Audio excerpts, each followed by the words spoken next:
Hello, welcome to Live at Epiphan. It is Thursday at 3 o'clock Eastern, and we are here talking about something super cool and super exciting that has to do with live streaming, as we do every week here at Live at Epiphan. Hello, George. How are you?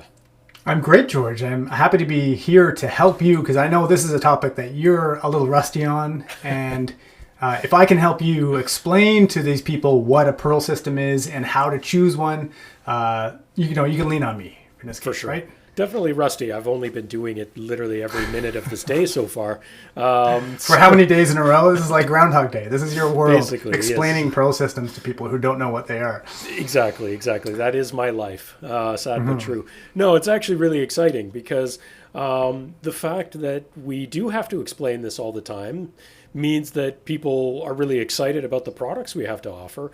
And sometimes, have to share with us how they're going to use them so that we can help them identify which one to go with. So it's, I talk about it all the time, but it actually is always really positive when we do get to talk about it. So that's exciting. Yeah. And we do have a full lineup now. Like, it's not just, when you started, there was one Pearl. Yeah. And then there was basically Pearl 2 came along, which was like, okay, this is the Pearl you want to buy.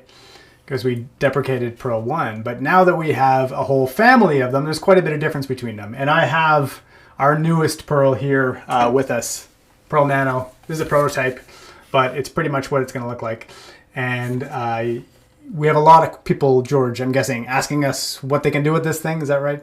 Yeah, absolutely. Our phones, our emails, live chat has just been on fire since we did the launch event for the Pearl Nano, with people asking, where does it fit within the Pearl family, like you said. So we thought it would be an awesome idea to do a live show all about it, which is today. Which Pearl encoder is right for you? Which one should you be looking at? And how do you choose? How do you decide? So we'll break that down, basically, and go by one and highlight some of the reasons you might want to do that. And so it should be fun. Yeah, there is a new page on our website, an updated compare page, which has all this spec'd out in a lot of detail. So after this show, if you want to go to epiphan.com, find your way to the Pearl compare page, you can see all this detail for yourself. So let's jump in, George. Where do we start? Yeah. And just before we do, I just want to say I am watching chat. I do see Danny Grizzle saying hi from Texas, and I do see Saul from Hawaii. So it's great seeing everyone. Say hi in chat. And of course, as always, any questions that you guys have, throw it into chat, and we'll get to those maybe a little later. Or if they seem super relevant or really good questions, I might get to them sooner. But please do. Always excited to talk to people about this stuff.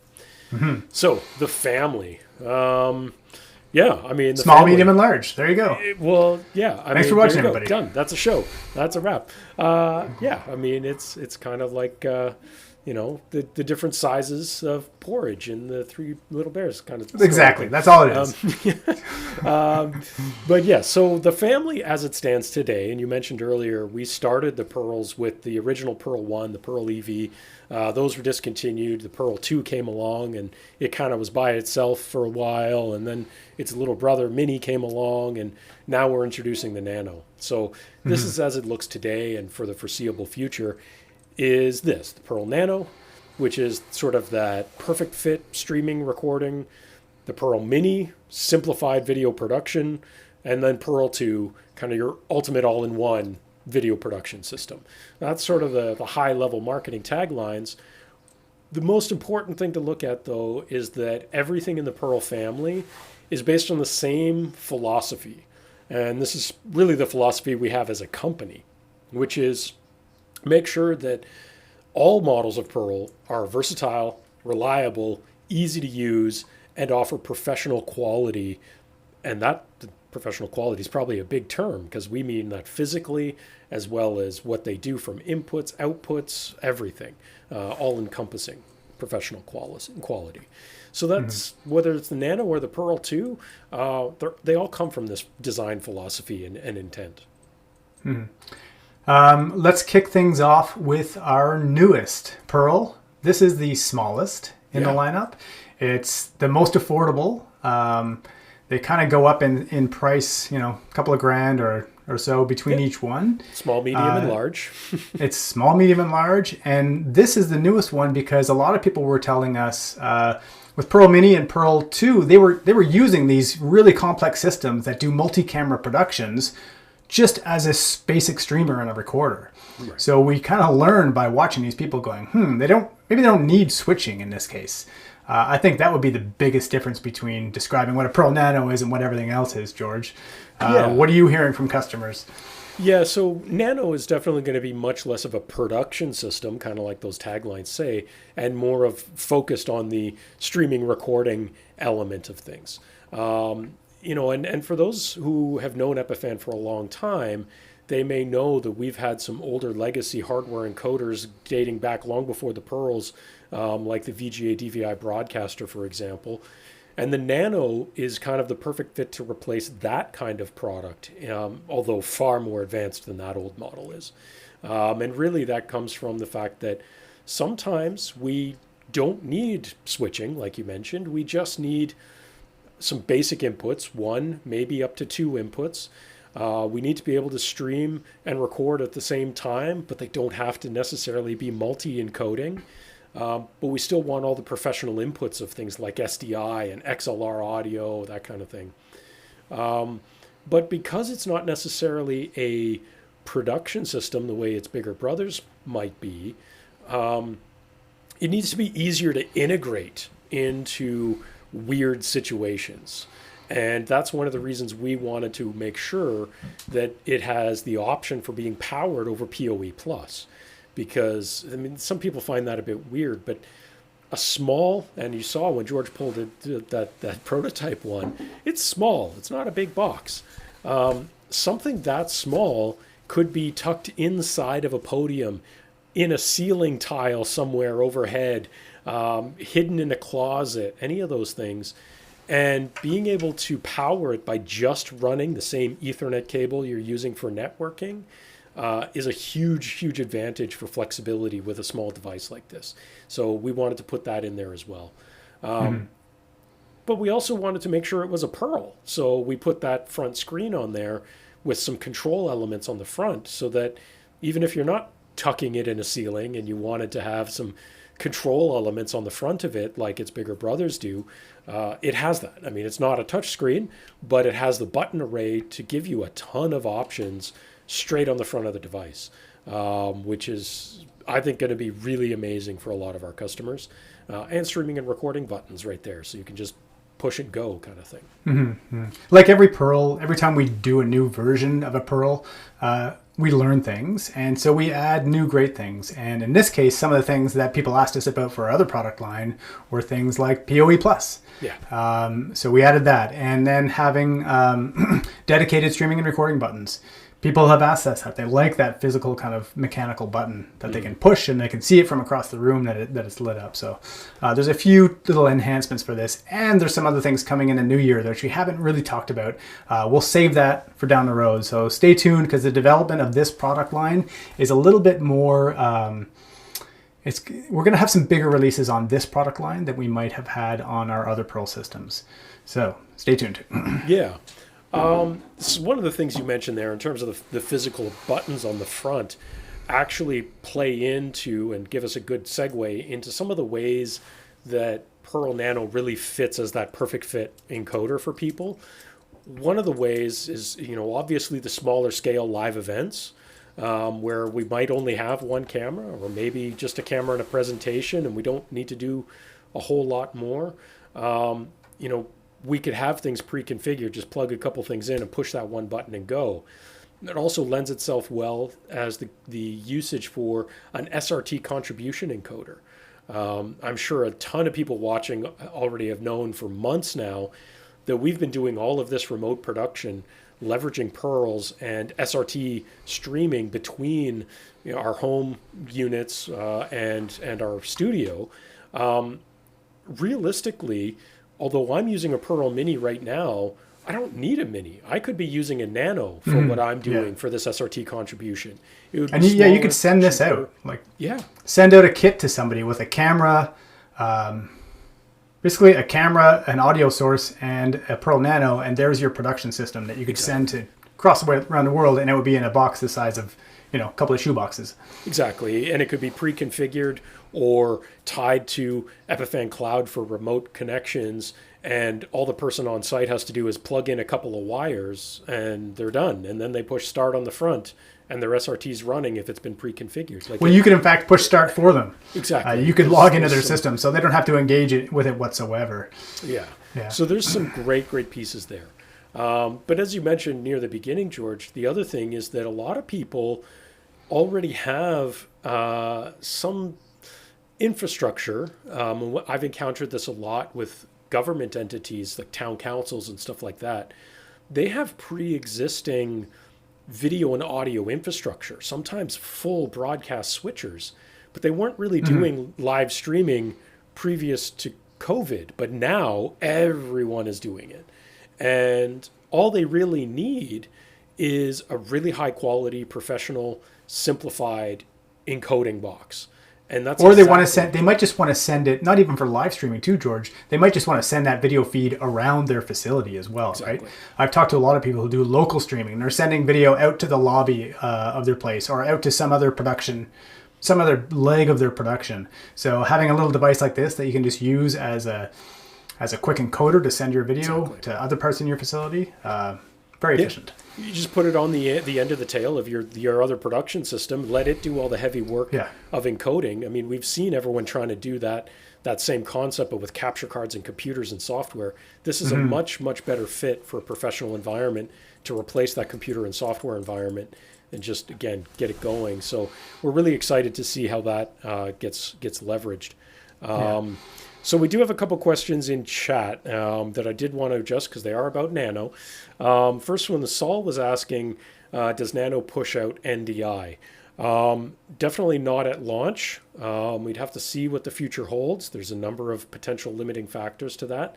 It absolutely will do SRT, and in many cases, SRT can be used as a stand-in for NDI. So keep that in mind. Danny was also asking, is there a release date for Pearl Nano? So I would, Danny, check out the website for the Pearl Nano page. There's a wait list there that can help you save a spot in line. Part of that is going to be what leads to our allocation decisions on where the first batches of units go. So if you're really serious about buying one and you want to make sure you have one reserved, get on that wait list as soon as you can. That honestly, we're not doing that because we want to collect your emails. We probably already have it somewhere.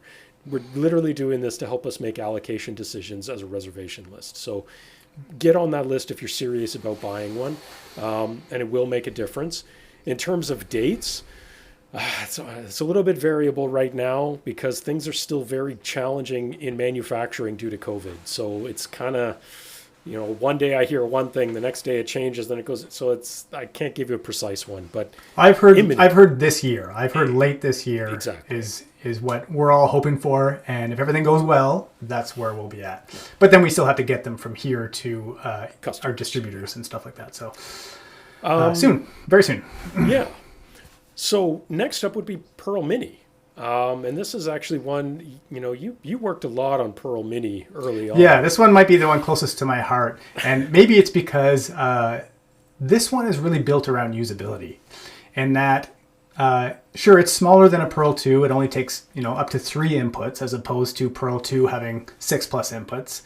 But because it has that nice big front screen on it, touch screen on it, you can get a real sense of confidence when you work with it. So we've had so much adoption in places like schools where they want to set this up for teachers and other people who are not producer people to go into a room and start an event.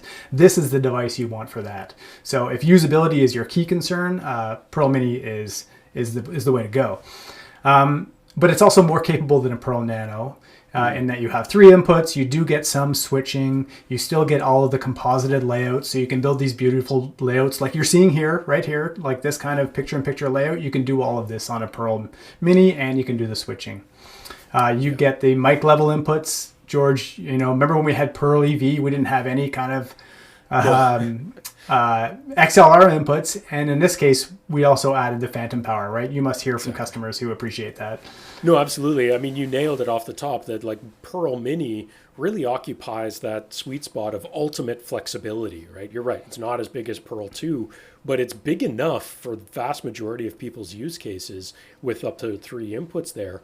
But the fact that it has the XLR TRS combo jacks, that it has phantom power means you don't need other audio infrastructure in many cases.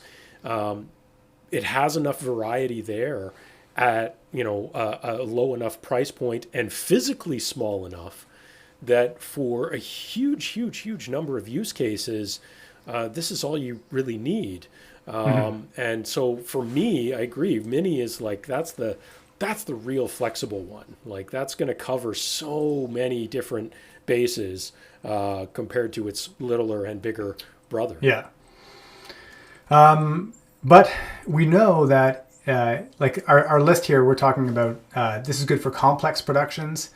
I would say, you do have a cap for that complexity because between 2 and 3 sources, you can't do that much. So when we're running our show like we are today, we end up bringing sources from different places because we'll want to bring in another source for media playback. So, and another source for titling and stuff like that. So if you want like a full-on show that you're doing, Pearl 2 is really going to help you there. But if you have a basic production where you've got a couple of cameras and some simple layouts, this is perfect. And shared production environments. So we talked about that. You want to leave this in a room where somebody else has to operate it. They're going to have a much easier time here because you can also do things like you have a keyboard right on the display. So we have education customers who want to put in their email right on the front screen because they want to send video to their account on Panopto or Kaltura. So that usability comes in place here. Yeah, exactly. And that again, that flexibility of that larger screen still has a headphone jack to listen to sound, still has the removable SD card if you want to just pop out what you've recorded.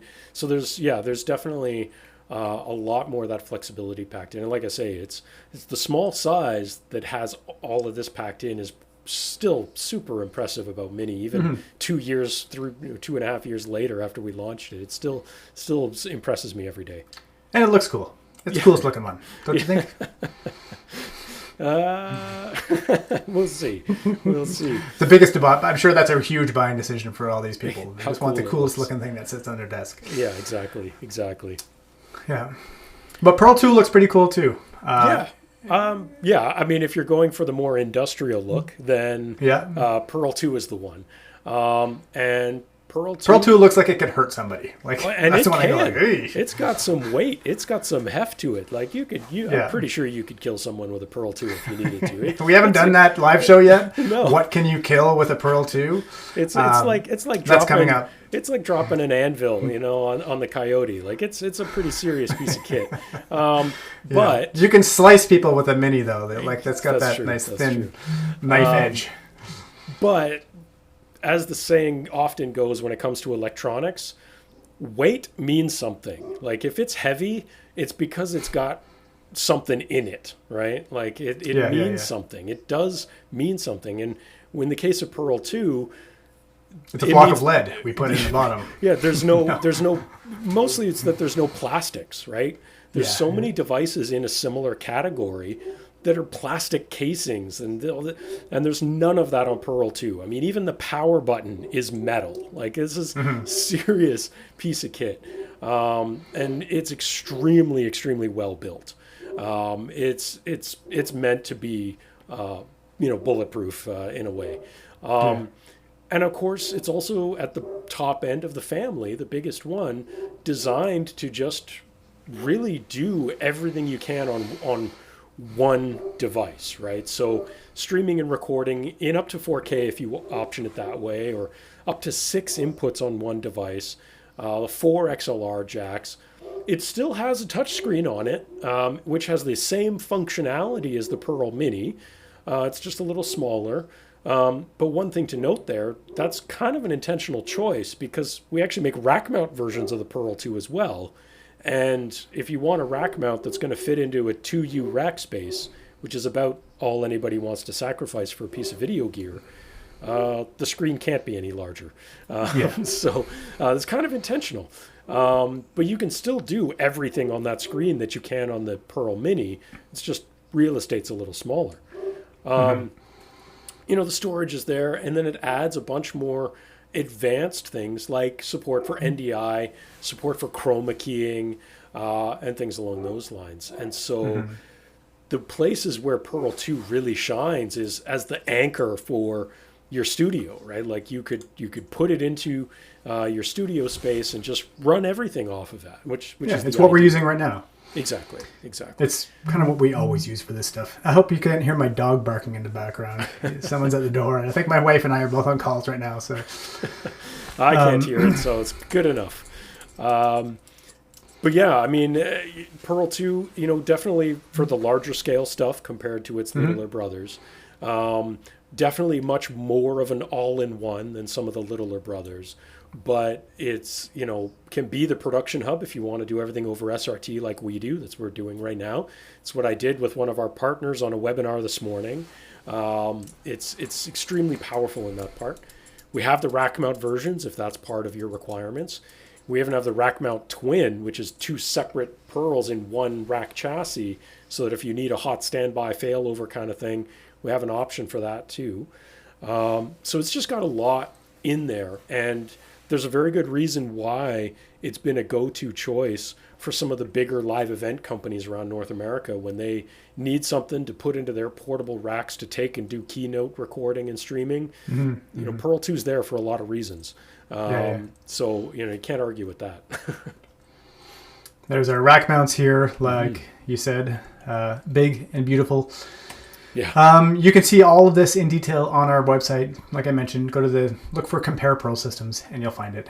Yeah. And you can call George and ask him all your questions, or you can ask us right now. We are here live on YouTube like we always are on Thursdays. So if you have any questions, put them into the live chat now. And we George, do have some. You probably have an eye on that. I haven't really been following. What do people want to know?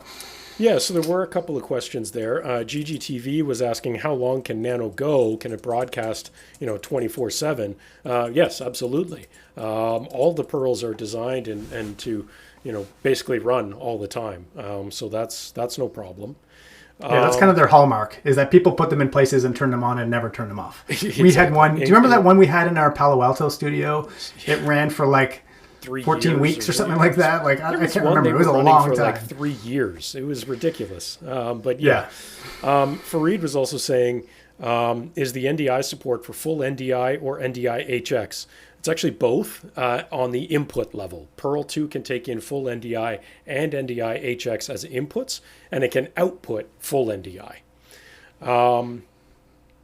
Let's see. Farida was also asking, with Pearl 2, is there a mixed, the same as the stream local output for the venue? Yes, there is. The HDMI outputs on the back of Pearl 2 can be assigned as your program mix, which would be the same as your stream, or as a loop through, or as a local console. There's a few options there.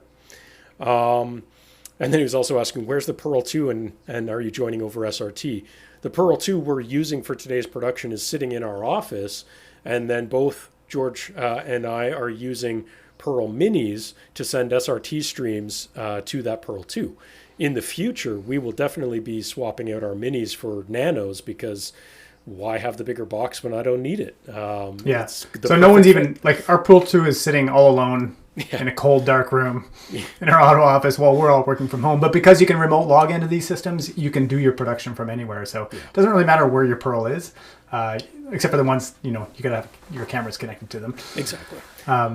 Conclusion-wise, and some of the questions in here lead to some of the conclusions, and this is what I repeat nonstop on a daily basis, is, when we're looking at which of these Pearls, right, if we're looking at Nano, Mini, and Pearl 2, there's some kind of pre-qualifying questions we can ask ourselves as to which one is going to be the best fit. And for me, I can narrow that down with a customer in about 3.5 questions, and sometimes don't need the fourth question. And the general rule there is, first, how many video inputs do you actually need? How many cameras, presentations do you need? Okay, here, I'll be your customer. Sure. All right. Let's do it that way. A little role play for fun. All right. Yeah. So, Mr. Burchell. Yes. How many? That's not my name, but yes. How many video sources do you see needing on your encoder? I have 4. 2 cameras, a laptop, and then I want to bring in something for graphics. Okay, so pretty much right away we know you're going to be looking at a Pearl 2 because you're looking. Okay, you know what? Actually, then I don't need the graphics. Okay, so if we're looking at 3 inputs, we could look at either a Pearl Mini or a Pearl 2. So the next one would be, are any of those 4K, and do you need a 4K output?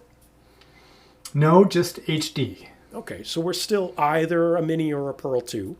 Okay. How many separate encodes do you need at the same time? Do you need separate ISOs for each 3 input and a program mix? Or do you need just a program mix and maybe 1 ISO? I think just the program mix. Okay, so right away I can tell you already that Pearl Mini will suffice, but there's one last question, my 4th question, that might push us into Pearl 2 territory. Is any of this going to be NDI, and are you ever going to work with a green screen for chroma keying? Oh, it's all chroma keying. I'm going to wear that suit that we had on the Halloween thing where you just see my floating heads. It's just a floating head productions. All your people are wearing morph suits. We're immediately into a Pearl 2 because we need the power, we need the chroma keying, so right away. But those are kind of the 4 really basic questions that can help distill it down into which one fits, right? We can quickly say, I only have, 2 inputs. Well, I can look at a Nano or a Mini. None of them are 4K, still Nano or Mini. I only have a single program mix, and I don't even really need any switching. Well, that would be Nano. So there's a few ways we can quickly focus this down just by looking at some of those quick questions as to whether or not it's number of inputs, resolution of those inputs, and then we start getting into some of the extras for more advanced usage like NDI, chroma keying, or multi-channel encoding, that kind of thing. Thanks, George. That's great. Yeah. So we did get a couple of other questions in here. There was one more. Joseph was just saying, is there a Pearl with more SDI inputs with 4 and above? No. So the 3 Pearl models, the input options are fixed. We don't have variable options for that. So Pearl 2 would be the one that has the most SDI with 2 of them. All the other inputs are HDMI. It's actually pretty easy to adapt SDI to HDMI, and many customers do that. There were a lot of complicated decisions and conversations as to why we chose the blend of inputs ports that we did. But needless to say, there were some actually good reasons why we did, based on market research of our existing customers and what they needed. Believe it or not, a lot of the Pearl 2 customers that I talk to on a regular basis don't even use the SDI ports at all. They're just using the 4 HDMI inputs.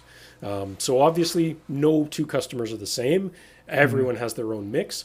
And that's actually one of the reasons why we chose what we did, is that to give the ultimate flexibility for types of sources to come in.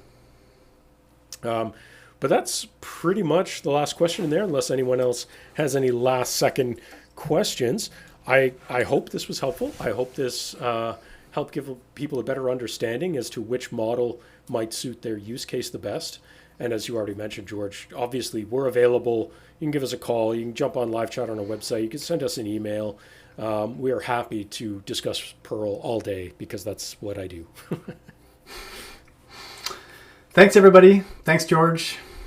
We'll be back here in a week. I think we're talking about another remote production workflow kind of thing next week. So tune in and 3 o'clock on Thursdays. We're always here. Yeah, I do want to answer this one last question that GGTV asked, and that is, can I stream directly to my website using Pearl 2? What is the need for a CDN? The need for a CDN is redistribution. If you can connect directly to a Pearl 2, but every viewer that connects to it is going to multiply your bandwidth. So let's say you're streaming at 5 megabit for 1080p.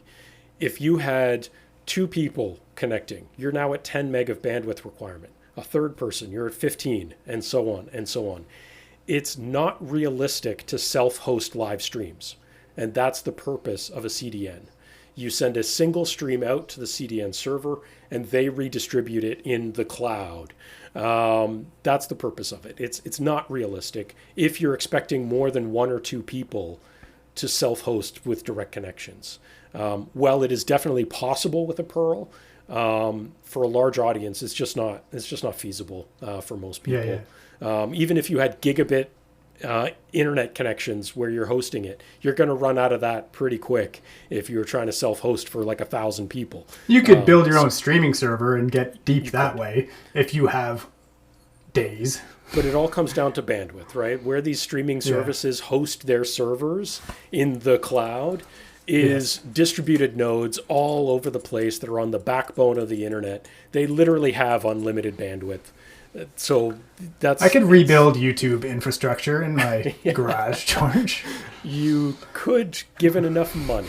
But yeah, you're not Jeff Bezos, so keep dreaming. So I hope that answered that question.